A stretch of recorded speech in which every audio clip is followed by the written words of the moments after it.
Okay, so good afternoon. My name is Joseph Aschbacher, and thank you very much for Rebecca to introduce me. I'm from the European Space Agency. The European Space Agency is well known all over the world. You probably know NASA, but ESA is the equivalent in Europe, the European Space Agency, doing a lot of activities in the various domains of space. I'm very glad to be here today. Thank you for inviting me, because I really would like to present to you some of the data which we are producing and how these data are being used for everyday life and how they can really help make our planet a better place. Let me start with one slide which is really showing space, the final frontier. All of you know Spaceship Enterprise. You have all been very fanatically watching it, including myself. And this is really symbolizing that we are at the edge of what can be done and at the edge of what we want to achieve as mankind, but also to explore new domains, not only in outer space, but also in terms of knowledge, in terms of technology, which we are doing as part of our daily work. So what you see here is an image of our planet Earth taken by Rosetta, and Rosetta may be known to you as the satellite which was flying to a faraway comet, which was releasing a sounder called Philae, which was landing on the comet and actually taking measurements. The satellite was taking measurements around the comet lander of the comet itself. 500 million kilometers away from our Earth, this satellite was working. However, this image was taken much closer. In fact, the satellite had to fly around the Earth to make these slingshot movements to get to outer space. In this case, 630,000 kilometers, where he took an image, or where the satellite took an image back of our planet Earth, just to show that we are having a very unique vantage point from space in order to look at our planet.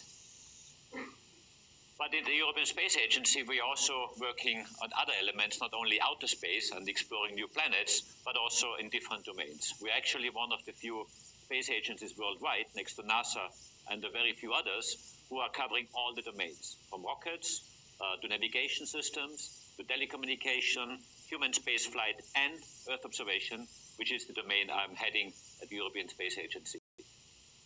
What is ESA? ESA is composed of 22 member states, countries in Europe that are members and are funding our programs and making decisions on how the money is being spent in the European Space Agency. We also have cooperating states, plus Canada, who are having agreements with us on a long-term basis in order to work on some of these space projects. And the way we usually function or organize our funding is that we are proposing to our member states a proposal which may be attractive to them or not, because it is a voluntary contribution they give to our programs.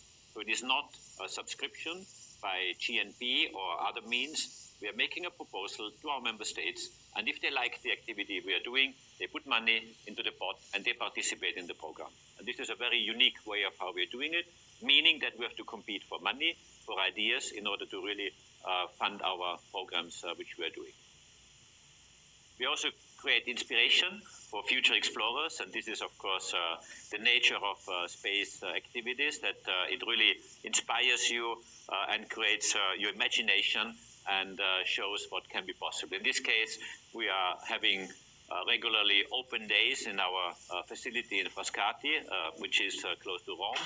And we're inviting young kids. We show them movies. The astronauts are coming. And as you see, they can get very excited in seeing what can be done. But what I'm doing in particular in my directorate is building satellites and methodologies how to monitor our planet. And there we share a great vision together with Google Earth Engine, who is also looking at the planet, using its capacities, the computing power, to really make good use of the information in order to better understand how the planet is being, what happens on the planet, how it can be better managed, and really derive information for decision makers, but for the general public to make awareness of what the state of our planet is. So what you see here in this graph is the activities of the Directorate of Earth Observation on one chart. These are the lines of satellites which we are operating and developing. At the moment, we have 28 satellites that are being under development in our order book, which is actually the largest number ever.